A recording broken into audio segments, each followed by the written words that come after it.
what made you pursue po to join Grandison? For me po, ginawa ko siyang motivation, thing to look forward rin. Ginawa ko na lang siyang motivator para while studying, okay, at least after nito, after ng board exam, pag pumasa na, proceed na ako sa Grandison.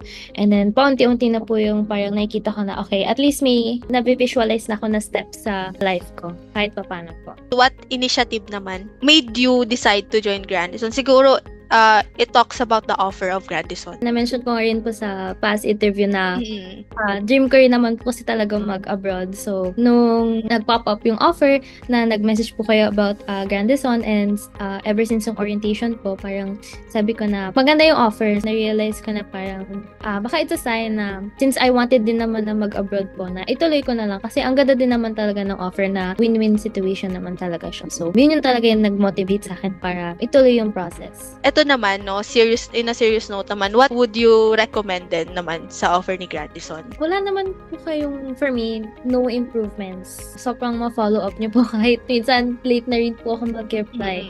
And appreciate ko rin po na patient kayo, lalo na po nung review season. Kasi nga po, marami din po kaming stuff na dinideal with, hindi lang sa boards. But sobrang thankful po ako na nagpa-follow up po kayo. And actually for me, okay po kayo. So, okay po po.